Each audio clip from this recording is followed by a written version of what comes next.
everybody, this is Hammer Striker here. Today I've got a couple of Smith & Wesson 642 Airweight revolvers on the table. They're chambered in .38 special. They are rated for plus P, continuous duty with plus P. And they're part of the Smith & Wesson J frame series. These were loaned to us by a local viewer that has lent us firearms a number of times before. And one of the things she noticed with this is the trigger's kind of heavy on it. It's a long, heavy trigger, 11 plus pounds. And she'd found that there were spring kits available to lighten the trigger. So she asked us if we'd do a trigger job on them. So we said, yeah, we'd do a trigger job on them for her. And she said, go ahead and keep them, do a video, and get them back to her. She's kind of found a liking to a Glock 42, so she got that right now as her carry gun, so she can afford to part with these, because these are her normal carry guns. So let's pick them up, show you a few things about them. Of course, we do have unloaded. They do hold 5 rounds of .38 special, and again, they're plus P rated by Smith & Wesson. One's unloaded as well. These are two different generations.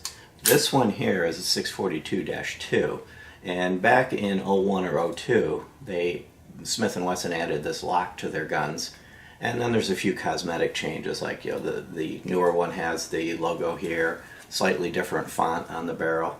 But the big significant change overall was the addition of that integral lock. And with that integral lock, it comes with a key, and you can lock the action and effectively disable the gun so that nobody can shoot it other than the authorized persons. I did mention that they're a double action. They're both of them have the same trigger before I modified them. This one, the newer one, actually has the original trigger. This has the lighter trigger. And we're going to do a comparison video of the before and after, but just to show you kind of the trigger stroke, it's about the same. And then of course reset, because it is a double action, is all the way out. They are hidden hammers, so the hammer is integral, and they do have hammer block as well as rebounding hammer and a lightweight firing pin. So they're drop safe weapons. The lightweight firing pin, inertia doesn't have enough energy to fire the round. The rebounding hammer, the hammer is internal, it's right about here. It doesn't sit on the firing pin, and the hammer block actually prevents it from contacting the firing pin unless the trigger is pulled. And the trigger's heavy enough that you're not going to get an inertial drop, even if it drops at the infamous 30-degree angle that you're hearing about currently on some other guns. Overall, they're a real compact one. This is the factory grip. This is the laser grip. This is an added-on laser grip that she added, and it kind of gives it a larger profile and allows you to get, like a 2 to 3 finger grip on it. It does make the gun a little bit bigger and a little bit harder to conceal. The factory grip is quite small. It's a 2-finger grip, nowhere to put your pinky. But these are designed to be concealed carry guns. They're designed to hide away in a purse, inside the waistband, or even a pocket. I would still recommend, a DeSantis or other holster that covers the trigger, but that's what these are for. Dimensionally, they're 6.3 inches from front to back, they're 4.2 inches tall, and they're only about 1.3 inches thick. So they're not a big gun overall. And part of that is, the 5-round capacity allows for a slightly narrower wheel than if they had a 6-round capacity. The laser grip, this is a Crimson Trace laser grip. This gives you the advantage of a laser, because one thing you'll notice is the sights on these, they're integral sights, they're not changeable, and they're really not the easiest things to see. You've got a gutter on one end and then a ramp. Now the ramp does have some serrations on it that kind of make it a little bit easier to pick up with your eye and cut glare. But they're not really particularly easy to use sights. But then again, that's not the purpose of a gun like this. Though they are able to shoot accurately and shoot well, it's a little bit tough to group with the stock hammer or the stock trigger, because it's so heavy your hand tends to pull a little bit as you're pulling the trigger. But the gun is capable of tight groups. But it's really intended for concealed carry, self-defense distances. Get off me, how did you get where you are, back off kind of distances. It's not designed to be, a competition gun where you're shooting 30 yards plus. So at the concealed carry ranges that it's designed to work within, it's actually worked quite well. I'll show you the other side. There's a few minor cosmetic differences that, where the logo is located on each one of them. And one thing that it is kind of interesting, this one, the older one says made in the USA, and this one just says Springfield, Massachusetts. So it doesn't say it's not made in the USA, but it's interesting that they don't call that out on the newer ones like they did on the older ones. So I'm going to set the one aside here and show you some of the operation of the gun. On Smith & Wessons, you push this forward to release the cylinder. The cylinder comes out, it turns freely. The ejector works nice and smooth. It has a nice long stroke on it, so we did find getting the shells out of this was easy. They didn't stick.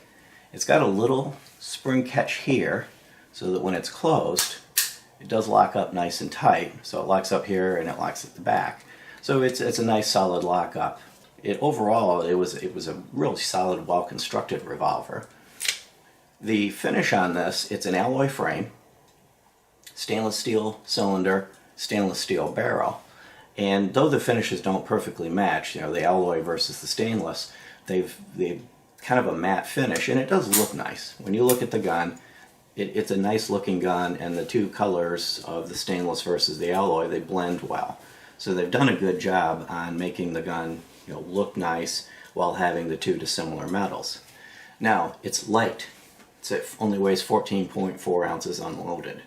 So when you load this thing up with some plus P concealed carry ammo, it's a noticeable kick in your hand. So when you've got these loaded up with some of the heavier stuff, they are a bit of a handful, but they're quite manageable. And even with the exposed backstrap on the stock grips, you don't really get a smack in the hand, but you definitely know you've pulled the trigger on something when you load this up with the heavy stuff.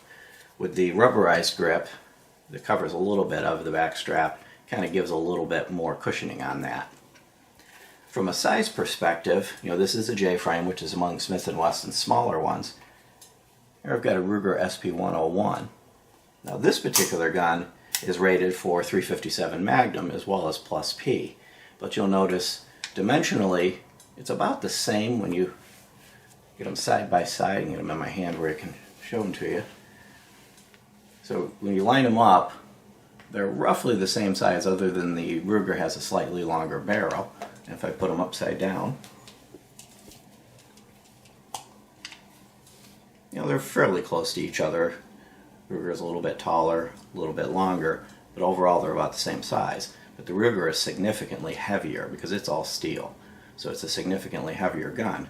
Now, of course, this can shoot .357 Magnum as well as .38 Special. This is .38 Special only.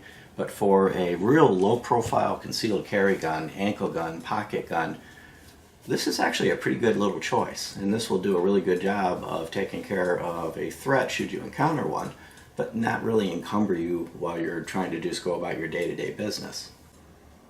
One thing I'll talk about too before I put this away is that this is the modified one. This is the one we put the Apex trigger in, which is the trigger job that she asked us to do. Let me put this one down because we'll do a video where we get into more detail on that. This is the one that's been unmodified, and of course it hasn't loaded itself while we've been at this. The trigger on this is very heavy. It's 11 plus pounds. It's not the smoothest trigger. As I'm putting pressure on it, it kind of hangs up at various points and then it breaks. Of course, it's a revolver that resets all the way out. And again, you know, kind of a long, heavy, inconsistent. Now that time the pressure was actually different as it pulled at a different point. And I encountered that a couple of times when I was shooting it where it seemed to be inconsistent, that a certain amount of pressure would be taken one time to make it break, and then the next time the pressure would be different, so that the trigger wasn't the most consistent. Even with the Apex springs in it, the trigger's still a little bit inconsistent, but because it's lighter overall, it seemed to have less of an effect. It's, you know, that's just the nature of these little, little double action revolvers, that sometimes the triggers aren't the most consistent in the world, and of course they're not the lightest. But it doesn't take away from the purpose of this gun for concealed carry, a first gun, a backup gun, ankle gun, you know, whatever it is that you want something like this for. So I would still consider this if you're looking for a gun in this category. I think it'll serve you well. We'll do the video with the Apex kit. You'll find that that trigger is a much nicer trigger, and it's not very expensive. It's 25 bucks or so to buy the kit, and turn this into a very good little backup gun.